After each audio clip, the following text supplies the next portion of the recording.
Bonjour tout le monde, je suis contente de vous retrouver pour une nouvelle vidéo. Alors aujourd'hui je voudrais vous montrer différentes manières de faire des textures avec du gesso, voilà, pour habiller vos toiles. Voilà, j'espère que ça vous plaira. Alors je vais commencer par les petits morceaux de crayon taillés, donc pas trop gros, hein, sinon ce serait trop fragile. Et puis je vais utiliser des crayons en résine de manière à ce que ce soit un peu plus solide aussi. Alors ensuite je vais ajouter du gesso, donc petit à petit pour être sûr de ne pas en mettre trop. Le but c'est juste que tous les morceaux soient bien enrobés. Et puis je vais mélanger ça délicatement pour être sûr de ne pas tout casser.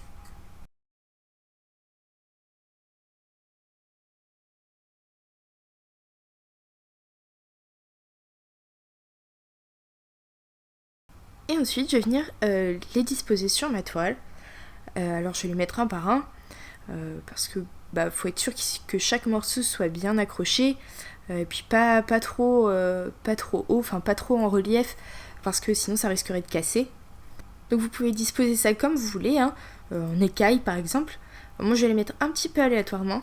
Je vais juste faire attention à ce que ce soit la partie bombée vers le haut. Comme ça on verra bien la forme des morceaux, les petites dents.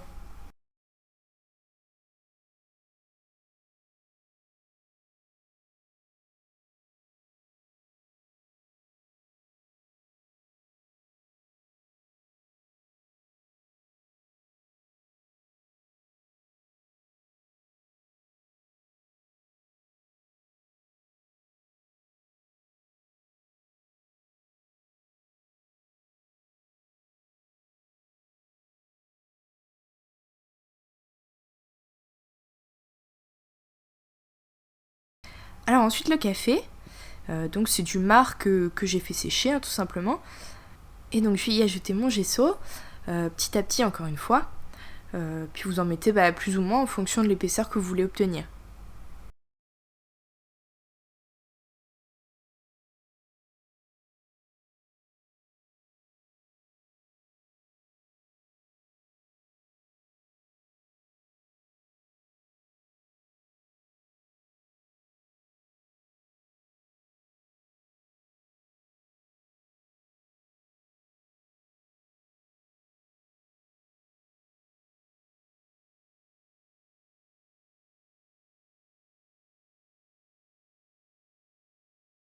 Donc vous obtenez une sorte de pâte très épaisse, grise.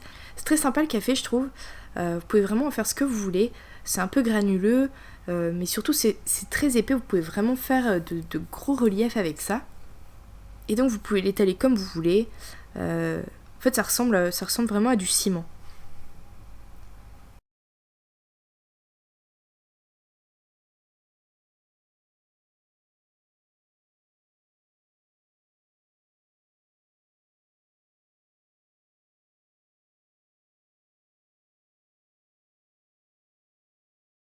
Du coup vous vous retrouvez avec une couche bien épaisse.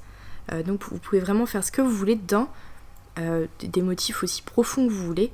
Donc moi je vais faire juste des formes simples, voilà. Juste histoire de montrer un exemple de ce qu'on peut faire.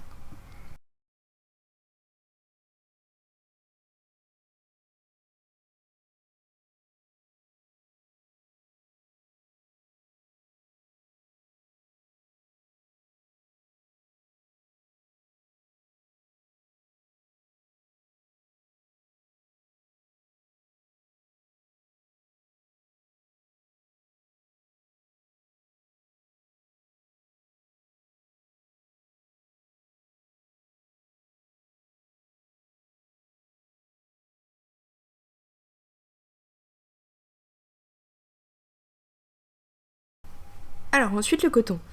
Donc c'est juste de la ouate que j'ai un petit peu étirée. Et donc je vais passer ça dans le gesso. Je vais faire attention de ne pas en faire une boule. Voilà, juste qu'il y ait assez de gesso pour en fait solidifier un peu le coton et puis le coller à la toile. Puis ensuite vous disposez ça comme vous voulez, voilà. Je vais l'étirer un petit peu, tirer dessus, voilà, faire en sorte que ce soit pas la même épaisseur partout. Et puis surtout, je vais faire attention qu'il y ait du gesso bien en dessous pour que ça colle et au-dessus pour que ce soit pas tout mou.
Alors le dernier c'est vraiment le plus simple. Il vous faut juste un bout de carton, de préférence glacé, parce que ce sera plus facile de récupérer le gesso dessus. Et ensuite je vais juste ajouter mon gesso sur ma toile, l'étaler avec mon couteau, de manière à ce qu'il y en ait partout, ou enfin en tout cas là où vous voulez vos textures.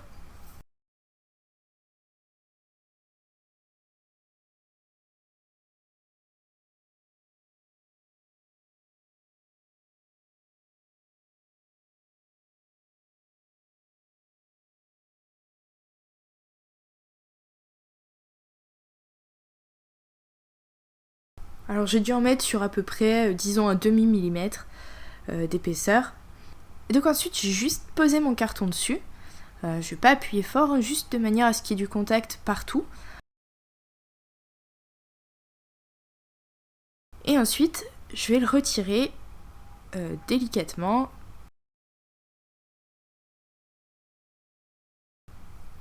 Et donc je vais avoir des belles vagues comme ça, ressemble un peu à des racines ou des branches. Et donc si vous n'êtes pas satisfait, vous pouvez toujours recommencer, il suffit de reposer le carton par-dessus et de le retirer à nouveau.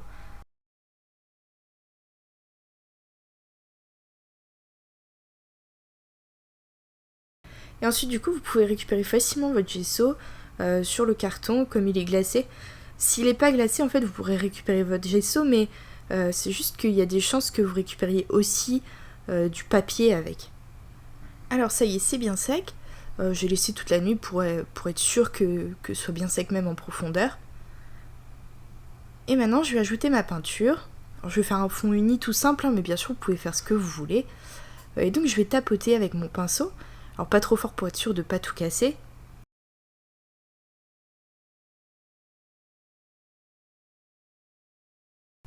Alors, je vais essayer d'en mettre partout, mais j'arriverai pas à atteindre les creux. Donc, pour ça, j'utiliserai un pinceau fin pour être sûr qu'il y ait vraiment plus de trous nulle part. Et d'ailleurs, pensez bien à retourner votre toile dans tous les sens pour être sûr qu'on voit vraiment plus de blanc.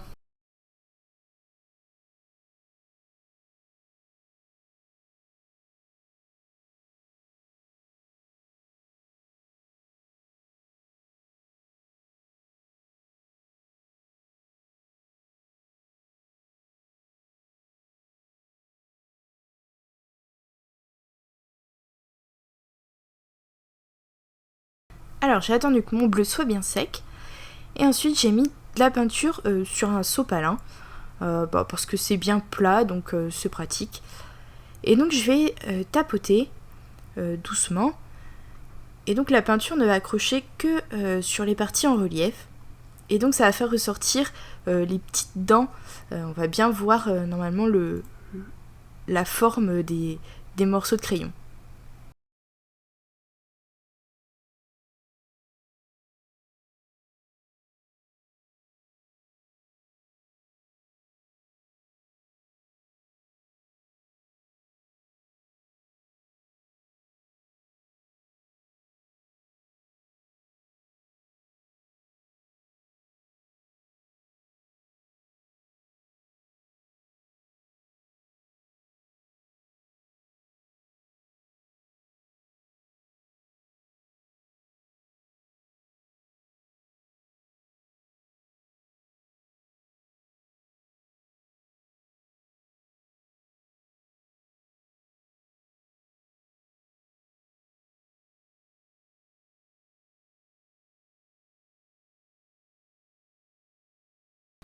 Alors ensuite, mon fond au café.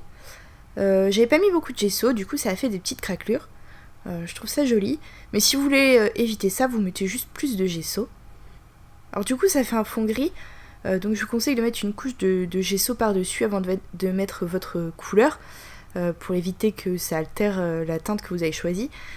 Alors moi pour parer au problème, je vais faire un fond noir. Pensez à passer votre main un peu dessus avant de commencer pour être sûr d'enlever les petits morceaux qui se détachent. Parce que s'ils se détachent après que vous ayez mis la peinture, forcément vous aurez un trou.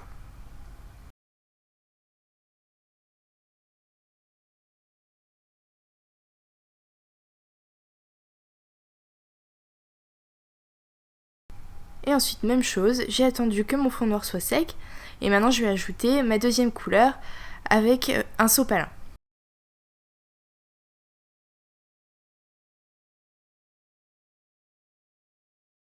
Je vais juste éviter les creux de manière à faire ressortir mon motif.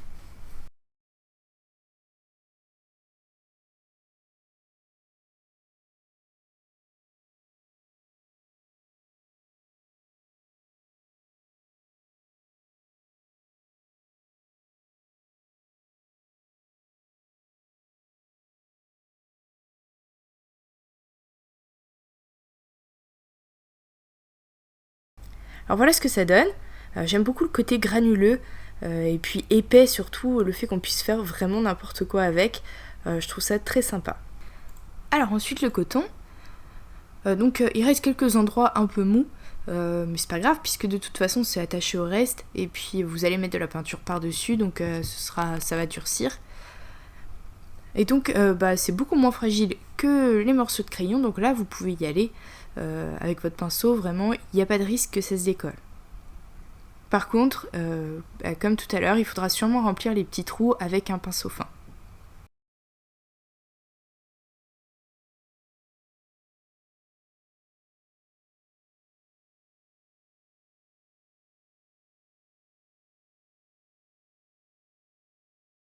Ensuite, même chose, je vais faire ça avec un sopalin, c'est le plus simple.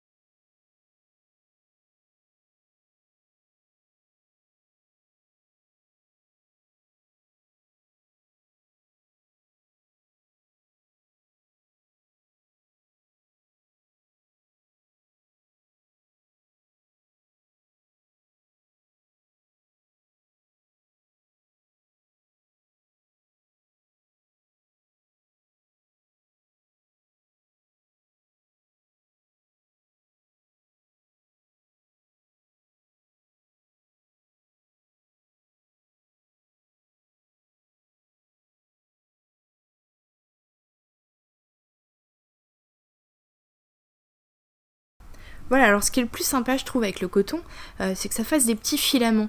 Donc voilà, si vous étirez, si vous l'étirez, ça fait des fils. Et donc ça ressort et je trouve que c'est vraiment le plus sympa dans cette technique. Alors ensuite, celui que j'ai fait avec le carton. Alors pour celui-là, pas de problème, vous mettez juste votre peinture, il n'y aura pas à rattraper, à boucher les petits trous avec un petit pinceau. C'est le plus rapide, autant à faire qu'à peindre.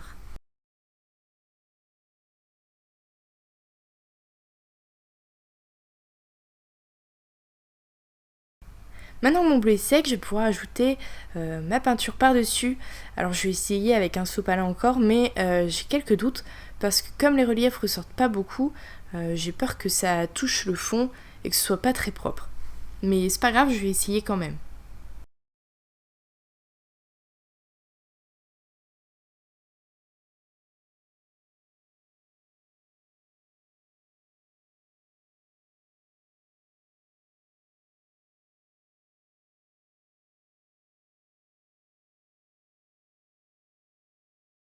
Ouais, donc c'est vraiment pas terrible. Donc je vais essayer au pinceau. Je pense que ce sera plus long, mais ça va mieux marcher. Parce que vous pourrez être plus précis. Et vous pourrez attraper seulement du coup les petites branches.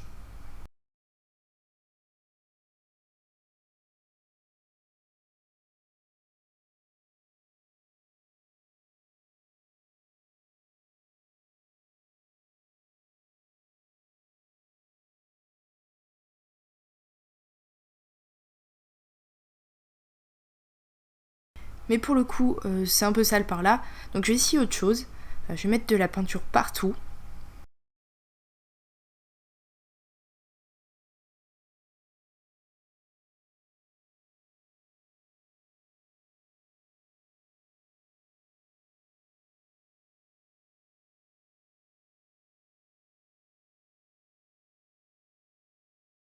Et ensuite, je vais finir avec un sopalin propre et humide.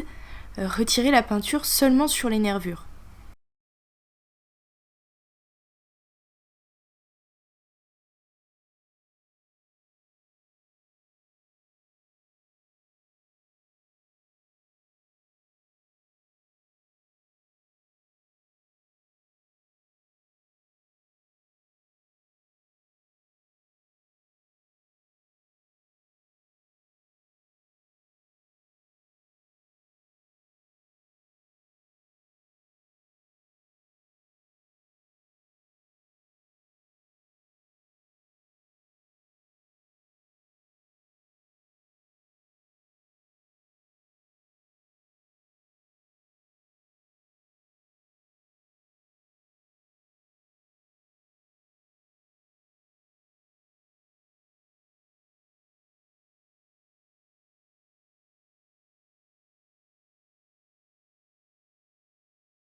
Alors voilà ce que ça donne. En fait, j'aurais dû utiliser un chiffon humide plutôt qu'un sopalin, parce que le sopalin, ça s'effiloche, en fait, c'est pas terrible. Et puis, j'avais pas prévu de faire cette technique, donc j'ai pas attendu que mon fond bleu soit assez sec, et donc ça s'est décollé un petit peu au milieu, là. Mais vous attendez une petite heure, et puis il y aura pas ce genre de problème. Donc voilà, moi définitivement, c'est le café que je préfère. J'aime beaucoup l'effet ciment et granuleux. Voilà, c'est tout pour aujourd'hui. N'hésitez pas à poser toutes vos questions. N'oubliez pas de vous abonner, de partager, de mettre un pouce bleu si ça vous a plu, ça m'aide beaucoup. Vous pouvez aussi passer faire un tour sur ma page Facebook, je vous mets le lien dans la description. Et on se voit bientôt pour une nouvelle vidéo.